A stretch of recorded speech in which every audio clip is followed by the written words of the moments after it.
Hello everyone, good morning, welcome back to drive to discover. আমরা এখন বোলপুরে আছি, শান্তিনিকেতন। আজকে ডে 2। এখান থেকে কয়েকটা সাইট সিনে বেরোবো। এখন 9:05, আরও রেডি হতে আরও 15-20 মিনিট লাগবে। তারপর এখান থেকে স্টার্ট করব, তোমাদের দেখাবো কোথায় কোথায় যাচ্ছি। ব্রেকফাস্ট এখনো হয়নি, ইচ্ছে আছে অন্য একটা জায়গায় ব্রেকফাস্ট করার। আপাতত আমি রেডি, মাও রেডি, বাবাও রেডি হচ্ছে, বাকি সবাইও রেডি হচ্ছে। আমরা কারা কারা এসেছি সেটা দেখার জন্য আগের ব্লগটা ফলো করো, আই বাটনে লিঙ্ক দিয়ে দিয়েছি, ওখানে সব দেখতে পাবে আমরা কিভাবে আসলাম।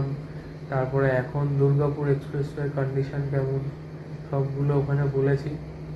চলো আজকের ভিডিওটা শুরু করি। এই ছবিটা দেখে তোমাদের কারোর কিছু মনে পড়ছে? আমার তো এটা দেখে মনে হচ্ছে ওয়েলকাম সিনেমাটায় যে ছবিটা অকশন হচ্ছিল, এটা অনেকটা সেরকম। আমরা এখন বেরোলাম 10:15 বাজে। এখান থেকে কংখালিতলা যাব, ওখানে মন্দিরে পুজো দেব, পুজো দিয়ে তারপর ওখানেই ব্রেকফাস্ট করব। একটু লেট তো হয়েছে, ঠিক আছে, কোনো তাড়া নেই। এখান থেকেই 6 কিলোমিটার মতো দেখাচ্ছে।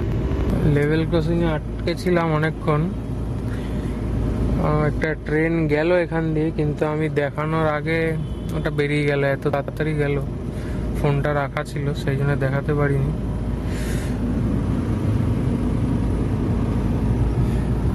খুবই জ্যাম, তাই বেরোতেই পারছে না কেউ।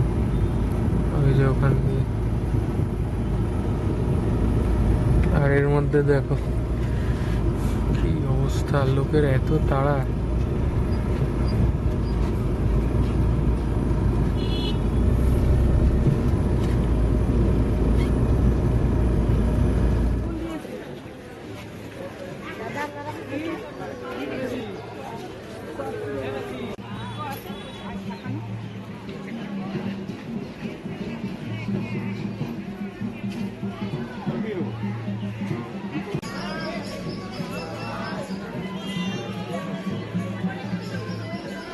পুজো টুজো দিয়ে বেরোলাম, এখন হোটেলের দিকে যাচ্ছি ফেরত। ওখানে গিয়ে লাঞ্চ করতে হবে। এখানে অনেকটা সময় কাটালাম, আমি সব কিছু আর রেকর্ড করতে পারিনি। ওখানে অনেক জায়গায় ফটোগ্রাফি প্রহিবিটেড ছিল, সেই জন্য আমি আর তুলিনি। এখন 12:10 বাজে। এখান থেকে যেতে আরও 15-20 মিনিট লাগবে, তারপরে ফ্রেশ হয়ে লাঞ্চ করব। আর আজকে বিকেলে আমরা কলকাতায় ব্যাক করব।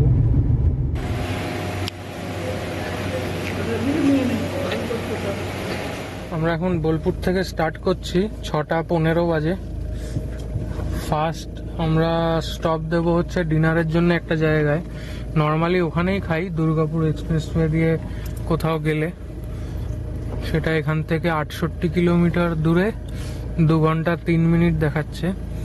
আর ইটিএ 8:19, এটা হয়তো 9টা বেজে যাবে, ডিপেন্ড করছে কেমন ট্রাফিক থাকে রাস্তায় তার উপরে। চলো স্টার্ট করা যাক রিটার্ন জার্নি। এই স্টার্টিং এর কিছুটা রাস্তা একটু খারাপ আছে, বাকি তারপরে ওভারঅল ভালোই রাস্তা। সোনাঝুরি পেরিয়ে গেছি, বেশি দূর আসিনি, 3 কিলোমিটার মতো এসছি। এখনো হাইওয়েটাতে মার্চ করিনি, এটা হাইওয়ের মতনই লাগছে, কিন্তু মেন যেটা সেখানে এখনো পৌঁছাইনি, মানে আর একটু সময় লাগবে। হাইওয়ের একদম কাছাকাছি এসেই গেছি। এটা বোলপুর সিটিকে কানেক্ট করছে এই রাস্তাটা, তো এটা মোটামুটি শেষ হয়ে গেছে, প্রায় এসে গেছি। এরপর ন্যাশনাল হাইওয়ে 114 দিয়ে যাব।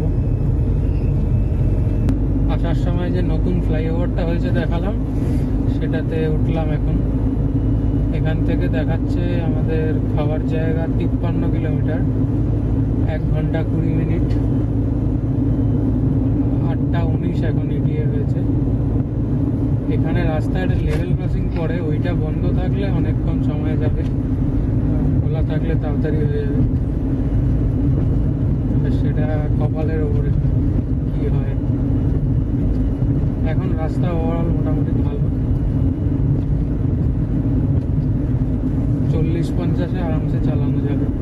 কাল একটা জিনিস খুব লোকজন করছে, রিফ্লেক্টার বেসড হেডলাইটে এলইডি বাল্ব লাগিয়ে নিচ্ছে। সেটার জন্যে ওদের আলোগুলোর যে রেটা প্রপারলি স্প্রেড হয় না রাস্তায়, আর স্ক্যাটার করে যায়, যেটার জন্য অনকামিং ট্রাফিকে খুব প্রবলেম হয়। এবার সেটা তো তারা আর বোঝে না, কিন্তু এই পদ্ধতিটা ঠিক না। রিফ্লেক্টার বেসডে লাগানো উচিত না এলইডি বাল্ব হাইওয়ের জন্য, মানে উল্টো দিকের লোকের অসুবিধা করা, তাছাড়া আর কিছুই না। আমি এরকম অনেকগুলো গাড়ি দেখলাম, ম্যাক্সিমামই এখন তাই, হেডলাইটের পাওয়ার বাড়ানোর জন্যে এলইডি লাগাচ্ছে। কিন্তু প্রজেক্টার হলো এলইডি লাগালো তাহলে ঠিক আছে, ওটাতে প্রবলেম হয় না। আরেকটা আসছে হাই বিম করে,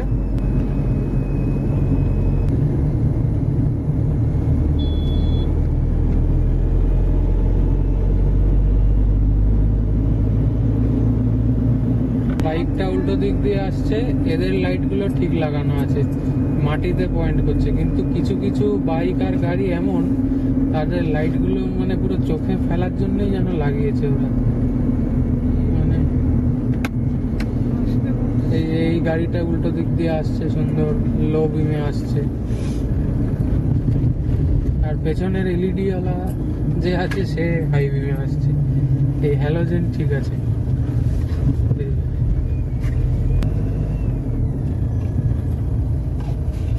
আমরা ন্যাশনাল হাইওয়ে একদম কাছে চলে এসেছি। এখান থেকে রাইট টার্ন নিয়ে তারপর একটা ইউ টার্ন নিয়ে উঠতে হবে।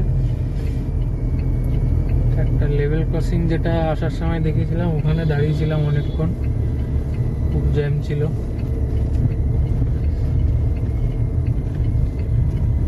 এইবার এখান থেকে আর 10 মিনিট লাগবে যেখানে খাবো। এখন 8:11, 8:20-র মধ্যে পৌঁছে যাবো।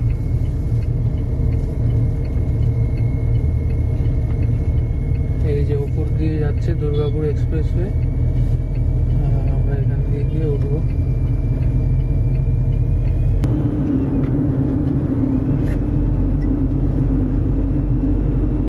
এই যে লেফট সাইডে বোর্ড আসছে চারনক স্টপ, আমরা সবসময় এখানেই খাই, এখনো এখানেই ঢুকছি। 8:22 হলো, লাইট ফাইট দিয়ে সাজিয়ে রেখেছে।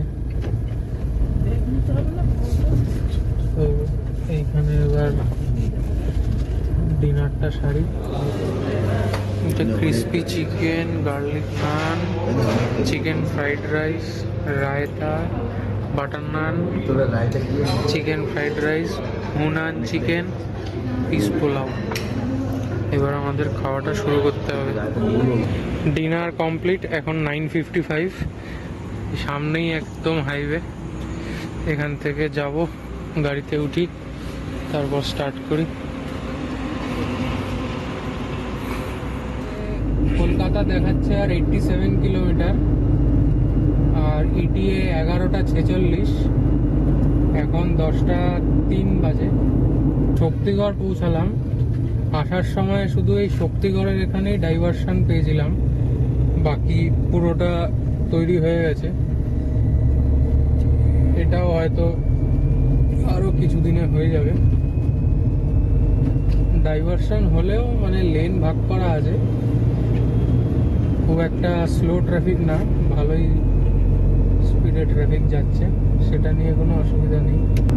লেফট সাইডে এখানে যে লাল একটা ছোট্ট তারার মতো দেখা যাচ্ছে, ওটা চাঁদ, কি সুন্দর লাগছে, লাল লাল হয়ে আছে। দুর্গাপুর এক্সপ্রেসওয়েতে দেখছি ম্যাক্সিমাম জায়গাটাই এরকম লাইট দিয়ে দিয়েছে রাস্তায়।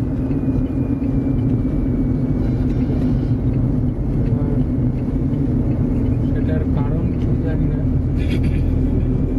ম্যাক্সিমামটাই এখন অব্দি লাইট সুন্দর পেলাম। একটা জায়গা একটু খালি ছিল যেখানে লাইট ছিল না। ফেরার রাস্তায় এখানে ডাইভারশন আছে দেখছি, ওয়ার্ক ইন প্রোগ্রেস। আসার সময় কোথাও পাইনি, ফেরার এখানে আছে। ওই 1.5খানা লেন বন্ধ করে রেখেছে দেখছি, কিন্তু তাও বেশিক্ষণ না, ওইটুকুই। আমরা আলসির টোল প্লাজা পৌঁছালাম, আমাদের আজকের দিনের ফার্স্ট টোল প্লাজা। বাহ, মানে দাঁড়াতে হলো না।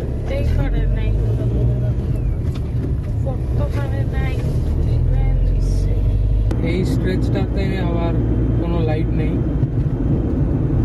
লেফট সাইডে এটা মনে হচ্ছে কোনো একটা থার্মাল পাওয়ার প্ল্যান্ট, নামটা ঠিক জানি না, তোমরা যদি জানো কমেন্ট করে জানিও। এখান থেকে এই যে লেফট সাইডে বোর্ডে দেখাচ্ছে কলকাতা 33 কিলোমিটার, ডানকুনি 24। আর এখন আমাদের ইটিএ 11:35 হয়েছে। রাস্তায় ট্রাকের ট্রাফিক বেশ ভালোই আছে, আর ট্রাকগুলো সব লেন ব্লক করে যাচ্ছে, সেই জন্যে অ্যাভারেজটা একটু ডাউন হচ্ছে, আদারওয়াইজ সব ঠিক আছে। হ্যালো, আমাদের সেকেন্ড টোলে পৌঁছালাম, ডানকুনি টোল প্লাজা। এটাও 110। অনেক টাইম লেগে গেল, 1.5 ঘন্টা টাইম লেগে গেল। এটা আমাদের লাস্ট টোল আজকের, থার্ড হুগলি টোলটা। এটা 65 রুপিস, আমি উপরে লেখা। টোটাল কত টোল লাগলো আমি নিচে দিয়ে দেবো, ওখান থেকে দেখতে পারবে তোমরা।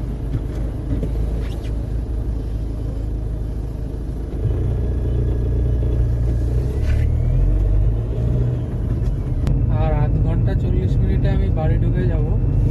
এখন 12:18 বাজে। এবার এই ট্রিপটা তো এই অবধি, আবার পরের ট্রিপে দেখা হবে। কেমন লাগলো কমেন্ট করে জানিও।